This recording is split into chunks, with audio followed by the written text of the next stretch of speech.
모든 한국 드라마와 한국 음악이 딸들을 현혹시켰다라고 믿었던 우크라이나 군인 아버지의 충격적인 한국 방문기. 딸들이 유학을 결정하자 이 집에 돌아오지 마라 고 선언했던 그였습니다. 3개월간 딸들의 사진을 안 본다며 뒤집어 놓았던 그가 마침내 서울행 비행기에 오르는데요. 한국에 도착한 순간 보여진 한국의 모습들, 그리고 오랜만에 만난 두 딸의 모습과 딸들의 직장 생활, 마침내 그의 눈에서 눈물이 고였습니다. 무슨 일이 일어난 것인지 오늘의 사연 바로 시작합니다. 안녕하세요. 제 이름은 미하일 페트로비치입니다. 저는 평생 군인으로 살아왔어요. 명령을 따르는 법도, 명령을 내리는 법도 알고 있죠. 규율과 명예에 대해서도 잘 알고 있습니다. 하지만 제 딸들이 왜 저를 떠났는지 그건 이해할 수가 없었어요. 보야나와 엘리나가 한국에서 공부하고 싶다고 말한 지 벌써 3개월이 지났어요. 그 후로 딸들과 한 번도 얘기를 나누지 않았죠. 그날의 기억은 아직도 생생한 상처처럼 제 마음속에 남아 있었어요. 아버지, 저희가 결정한 게 있어요. 보야나가 거실에 서서 말하고 있었어요. 동생 엘리나도 옆에 함께 서 있었죠. 두 딸 모두 굳은 결심이 담긴 눈빛으로 저를 바라보고 있었어요. 제 심장이 빠르게 뛰기 시작했던 기억이 나요. 딸들의 표정에서 뭔가 제가 듣고 싶지 않은 말을 할 거라는 느낌이 들고 있었거든요. 저희는 한국으로 유학 가기로 했어요. 보야나가 계속 말하고 있었어요. 제가 미디어 프로그램에 합격했고 엘리나는 그곳 병원에서 공부하게 됐어요. 그 말은 마치 배를 한 방 맞은 것 같은 충격으로 다가왔어요. 한국이라고요? 우리 우크라이나에서 너무 멀고 너무 다른 곳이잖아요. 제 생각에 한국은 아직도 가난한 나라, 발전되지 않은 나라, 안전하지 않은 곳이었어요. 어떻게 딸들이 그곳을 선택할 수 있었을까요? 이건 어리석은 생각이야. 제가 말했어요. 말할수록 목소리가 커지고 있었죠. 너희가 한국에 대해 뭘 안다고? 그 모든 유치한 드라마와 팝송들이 너희 머릿속을 헛된 생각으로 채워놓은 거야. 그렇지 않아요, 아버지. 엘리나가 부드럽지만 단호한 목소리로 설명하려고 했어요. 한국은 이제 세계에서 가장 좋은 의료기술을 가진 나라 중 하나예요. 그리고 보야나는 디지털 미디어에 대해 많은 것을 배울 수 있을 거예요. 하지만 저는 들을 수가 없었어요. 군대 훈련을 받으면서 세상을 명확한 선으로 나누는 법을 배웠거든요. 우리와 그들, 옳고 그름, 안전하고 위험함. 그리고 제 마음속에서는 딸들을 한국에 보내는 것은 분명히 잘못되고 위험한 일이었어요. 만약 너희가 간다면 제가 마침내 말했어요. 이 결정을 지지해줄 거라고 기대하지 마. 너희들은 혼자서 해나가야 할 거야. 2주 후에 딸들은 떠났어요.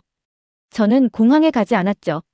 선반 위에 있던 딸들의 사진은 뒤집어 놓고 자기 아버지와 조국보다 이국적인 나라를 선택한 딸들이 있다는 사실을 잊으려고 애쓰고 있었어요.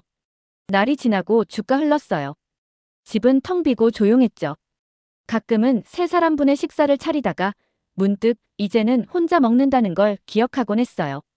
밤에는 잠을 이루지 못하고 딸들이 안전한지, 돈은 충분한지, 고향이 그립진 않은지 궁금해하고 있었어요. 하지만 제 자존심이 전화를 걸지 못하게 하고 있었죠. 그러던 어느 저녁, 문을 두드리는 소리가 들렸어요. 이사벨라였어요. 많이 여행하고 너무 많은 사람들의 일에 관여하는 우리 이웃이었죠. 미하일, 그녀가 저를 짜증나게 하는 미소를 지으며 말했어요. 딸들 소식을 알고 싶을 것 같아서요. 문을 닫아버렸어야 했는데 그럴 수가 없었어요. 서울에서 아주 잘 지내고 있더라고요. 이사벨라가 계속 말하면서 휴대폰으로 사진을 보여주고 있었어요. 보야나는 이제 큰 미디어 회사에서 일하고 있고 엘리나는 유명한 병원에 있어요. 작은 화면을 보니 제가 알지 못하는 곳에서 웃고 있는 딸들의 얼굴이 보였어요. 그들은 행복해 보였고 자신감 있어 보였고 성공한 것처럼 보였어요. 이사벨라가 떠난 후에도 제가 본 것에 대해 계속 생각하고 있었어요. 정말로 잘 지내고 있는 걸까요? 아니면 그저 사람들에게 그렇게 보이길 원하는 걸까요? 안전한 걸까요? 아니면 뭔가 문제에 빠져 있는데 너무 자존심이 강해서 저에게 말하지 않는 걸까요? 그날 밤 잠을 이룰 수가 없었어요. 계속해서 낯선 나라에서 혼자 있는 딸들을 상상하고 있었어요. 우리의 가치관, 우리의 역사를 공유하지 않는 사람들에 둘러싸여 있는 모습이요. 만약 도움이 필요하다면, 만약 어떤 식으로든 갇혀있다면, 만약 그 모든 한국 TV쇼들이 그곳 생활이 어떨지에 대해 잘못된 생각을 심어줬다면, 아침이 되자 결심을 했어요. 제가 직접 한국에 갈 거예요. 사과하러 가는 건 아니에요. 저는 여전히 딸들이 실수를 했다고 확신하고 있었거든요.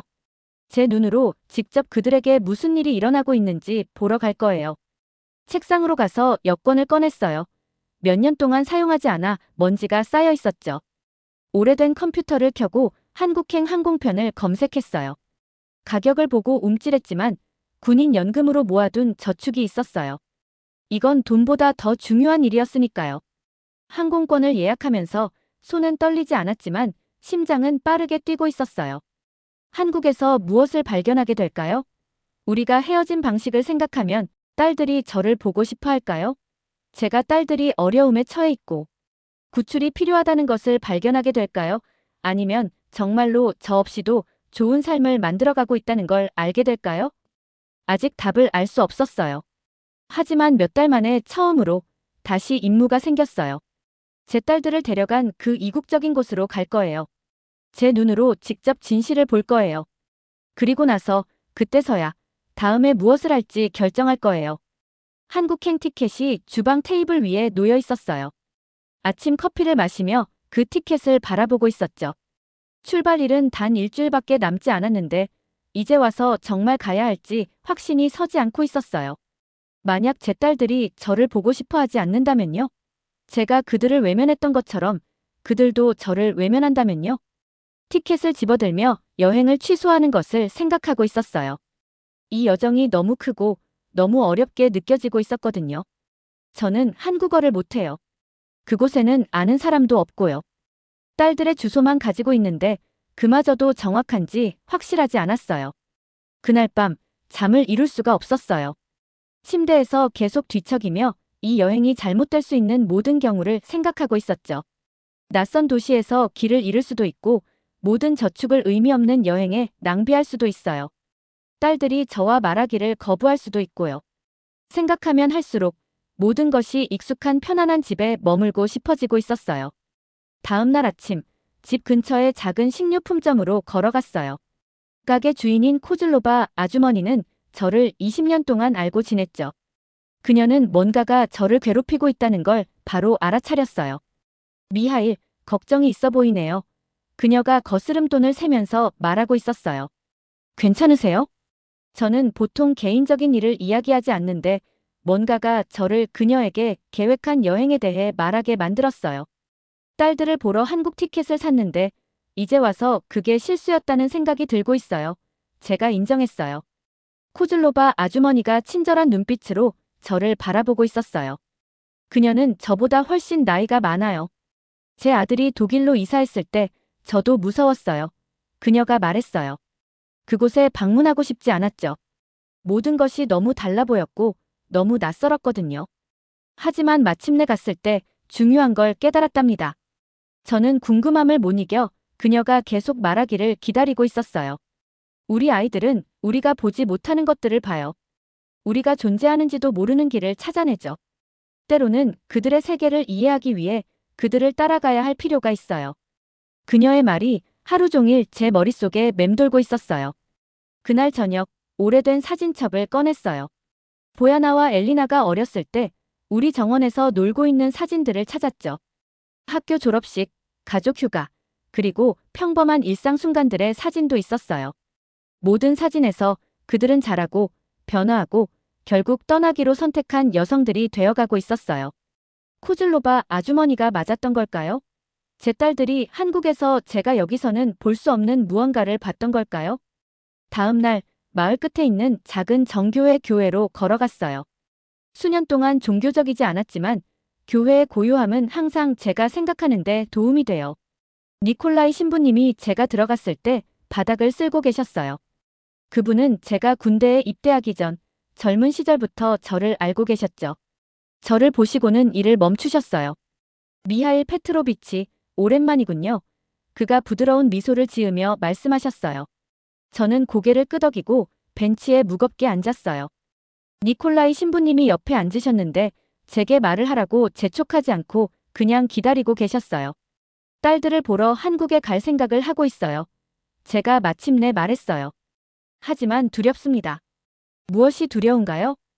그가 물으셨어요. 알 수 없는 것이 두려워요. 딸들이 저를 보고 싶어 하지 않을까봐 두렵고요. 아무것도 이해할 수 없는 곳에 있게 될까봐 두렵습니다. 니콜라이 신부님이 천천히 고개를 끄덕이셨어요. 알 수 없는 것을 마주할 때 두려움은 자연스러운 거예요. 하지만 기억하세요. 당신의 딸들도 우크라이나를 떠날 때 같은 두려움을 느꼈을 거예요.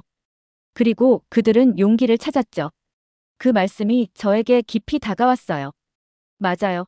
제 딸들은 용감했어요. 그들은 한 번도 가보지 않은 곳, 아무도 모르는 곳, 언어를 말할 수 없는 곳으로 세계를 가로질러 여행했어요. 그들이 그렇게 할 수 있었다면 저도 적어도 시도해 볼 수 있지 않을까요? 또 한 가지가 있어요.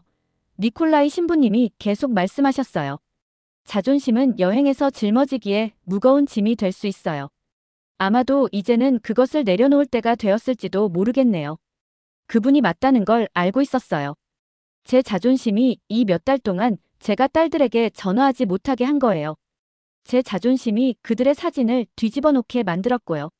제 자존심이 지금 저를 망설이게 만들고 있었어요. 그날 저녁 집으로 돌아와 다시 티켓을 바라봤어요. 깊게 숨을 들이쉬고 결정을 내렸어요. 한국에 갈 거예요. 제 딸들을 찾을 거예요. 두려움을 마주하고 자존심을 내려놓아야 한다는 의미라도 제 눈으로 직접 그들의 새로운 삶을 볼 거예요. 다음 날들은 여행 준비를 하면서 빠르게 지나갔어요. 필요한 것만 꾸렸어요. 약간의 옷, 여권, 그리고 2주 동안 쓸 충분한 돈이요. 또한 마침내 다시 앞면으로 돌려놓은 딸들의 작은 사진도 챙겼어요. 비행기 출발 전날 밤 거의 잠을 이룰 수 없었어요. 제 마음은 온라인에서 봤던 서울의 이미지로 가득 차고 있었어요. 혼자서 그곳에 있을 생각을 하니 심장이 빠르게 뛰고 있었어요. 하지만 두려움이 올라올 때마다 코즐로바 아주머니와 니콜라이 신부님의 말씀을 생각했어요. 제 딸들의 용기를 생각했고요. 그리고 저는 미하일 페트로비치, 전에도 위험을 마주한 군인이라는 걸 스스로 상기시켰어요. 이 여정은 제가 겪었던 어떤 전투와도 다를 수 있지만 같은 결단력으로 마주할 거예요. 새벽 첫빛이 창문으로 들어올 때 일어나서 하루를 준비했어요. 가방은 꾸려져 있었어요. 티켓은 준비됐고요. 제가 피하려고 했던 여정이 이제 저를 기다리고 있었어요. 문을 잠그기 전에 빈집을 마지막으로 둘러봤어요. 한국에서 무슨 일이 일어나든 이 여행 후에는 아무것도 예전과 같지 않을 거라는 걸 알고 있었어요. 비행기가 부드럽게 착륙하고 있었어요. 거의 12시간 동안 공중에 있다가 마침내 한국에 도착했습니다. 일어서자 다리가 뻣뻣하게 느껴지고 있었어요. 허리도 아팠고요. 출구를 향해 천천히 움직이는 승객들의 무리를 따라가고 있었습니다. 인천국제공항은 제가 상상했던 것과 전혀 달랐어요. 작고 단순한 곳을 예상했는데 대신 아침. 햇살 속에 빛나는 유리와 철로 만들어진 거대한 건물이 눈앞에 펼쳐져 있었죠. 모든 것이 새롭고 깨끗해 보였어요. 곳곳에 한국어, 영어, 그리고 다른 언어로 정보를 보여주는 화면들이 있었고 바닥은 너무 반짝거려서 거의 제 모습이 비칠 정도였습니다. 입국 심사를 통과하면서 심장이 더 빠르게 뛰고 있었어요. 직원이 제 여권을 보고 제 얼굴을 쳐다보더니 영어로 몇 가지 질문을 했어요. 간단한 단어로 대답했는데 제 억양을 이해해 주길 바라고 있었죠. 직원이 제 여권에 도장을 찍고 통과하라고 고개를 끄덕였어요. 이제 공식적으로 한국에 입국한 거였습니다. 수화물 찾는 곳으로 가는 표지판을 따라가고 있었어요. 무빙워크, 자동문, 모든 것이 너무 현대적으로 보였습니다. 우크라이나에서는 공항이 훨씬 더 단순하거든요. 한국에 대한 제 생각이 완전히 틀렸을지도 모른다는 생각이 들기 시작했어요. 작은 캐리어를 찾은 후 도착 홀로 걸어 들어갔어요. 정말 많은 사람들이 가족과 친구들을 기다리고 있었습니다. 어떤 사람들은 이름이 적힌 팻말을 들고 있었고 다른 사람들은 아는 사람을 보면 흥분해서 손을 흔들고 있었어요. 저를 기다리는 사람은 아무도 없었죠. 이 낯선 곳에서 정말 혼자라는 느낌이 들고 있었어요. 서울로 가야 했어요. 보야나가 일하는 곳이니까요. 버스나 기차 표지판을 찾아 주변을 둘러보고 있었죠. 표지판은 많았지만 제가 혼란스러워하고 있었어요. 어디로 가야 할지 이해하려고 가만히 서 있었습니다. 한 젊은 한국 여성이 제 혼란을 눈치채고 있었어요. 도움이 필요하세요? 그녀가 완벽한 영어로 물었어요.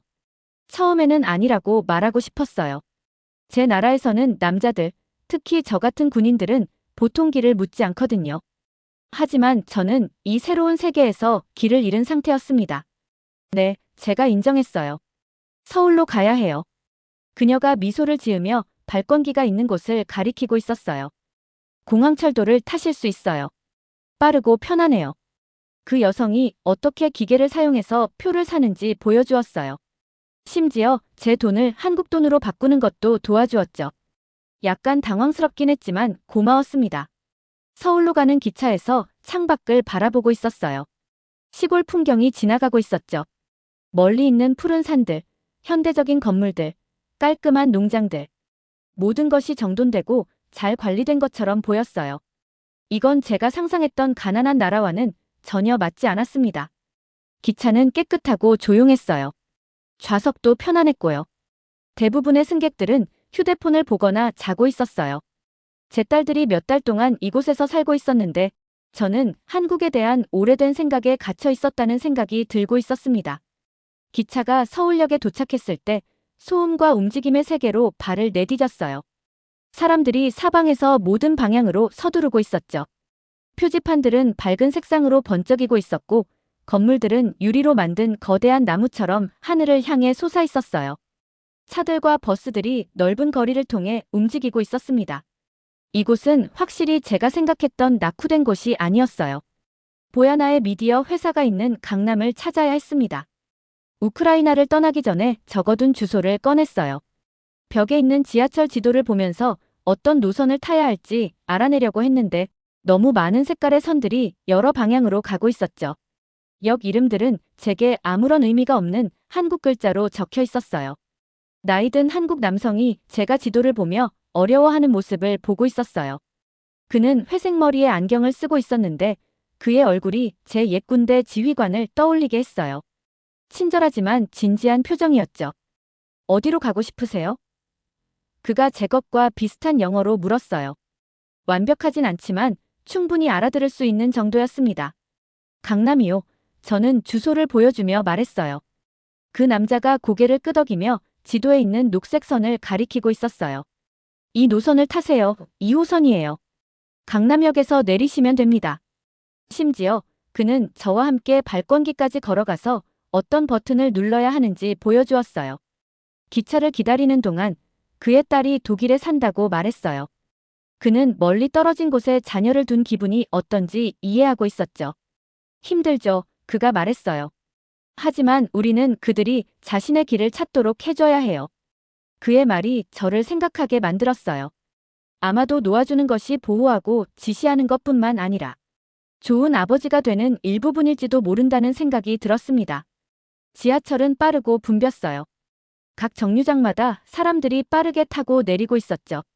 모두가 정확히 어디로 가고 있는지 알고 있는 것처럼 보였어요. 기차가 움직일 때 다른 사람들과 부딪히지 않으려고 손잡이를 잡고 있었습니다. 강남역에 도착해서 지상으로 올라와 놀라움에 멈춰 섰어요. 넓은 거리 양쪽으로 높은 유리 건물들이 솟아 있었죠. 거대한 화면들이 화려한 광고를 보여주고 있었고 잘 차려입은 사람들이 보도를 따라 서두르고 있었어요. 비싸 보이는 차들이 지나가고 있었습니다. 이 지역은 키이우의 어떤 곳보다 더 부유하고 현대적으로 보였어요. 휴대폰의 지도를 따라 보야나의 회사 건물까지 몇 블록을 걸었습니다. 다리는 긴 비행으로 무거웠지만 설렘이 에너지를 주고 있었어요. 딸을 만나는 시간이 점점 가까워지고 있었습니다. 건물은 어두운 유리로 만들어져 파란 하늘을 배경으로 높이 서 있었어요. 회사 로고가 입구에서 빛나고 있었죠. 깊은 숨을 들이쉬고 회전문을 통해 대리석 바닥과 현대적인 가구가 있는 시원하고 조용한 로비로 들어갔습니다.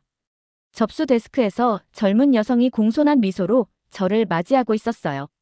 제가 종이에 적힌 보야나의 이름을 보여주었습니다. 저는 그녀의 아버지예요. 천천히 말했어요. 우크라이나에서 왔어요. 접수원이 놀란 표정을 지었지만 빠르게 전화를 걸고 있었어요. 한국어로 말하고 있어서 무슨 말인지 이해할 수 없었죠.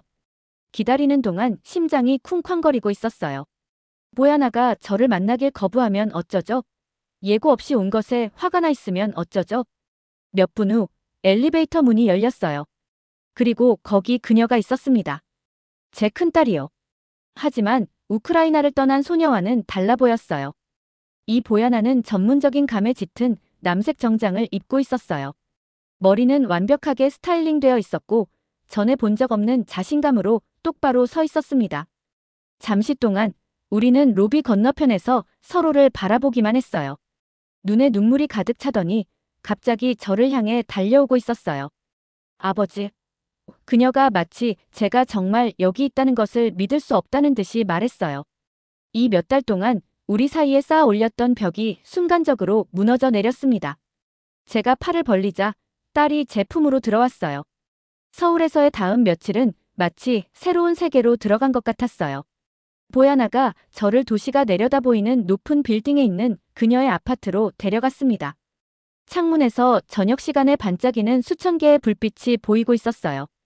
이 도시는 잠들지 않는 것 같았습니다. 제 둘째 딸, 엘리나가 다음 날 저를 만나러 왔어요. 문을 통해 들어올 때 제 심장이 뛰고 있었죠. 병원 유니폼을 입은 그녀의 모습이 너무 전문적으로 보였어요. 그녀의 눈은 자신감으로 빛나고 있었습니다. 두 딸 모두 정말 많이 변해 있었어요. 아버지, 정말 여기 계시다니 믿기지 않아요. 엘리나가 저를 꽉 껴안으며 말했어요.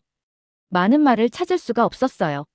제 목구멍이 평소에 보여주지 않는 감정들로 꽉 막혀 있었습니다. 그저 딸들을 가까이 안고 제 고집 때문에 잃어버린 몇 달을 생각하고 있었어요. 보야나와 엘리나는 번갈아가며 그들의 새로운 삶을 보여주고 있었습니다. 보야나의 사무실은 컴퓨터와 화려한 디지털 디자인을 작업하는 젊은 사람들로 가득했어요. 그녀는 전 세계 사람들을 위한 콘텐츠를 만드는 팀을 이끌고 있었죠. 그녀의 상사는 그녀를 존중으로 대하고 있었어요. 동료들은 그녀를 볼 때 미소 짓고 있었고요. 그녀는 이곳에서 중요한 사람이었습니다. 엘리나의 병원은 저를 더 놀라게 했어요.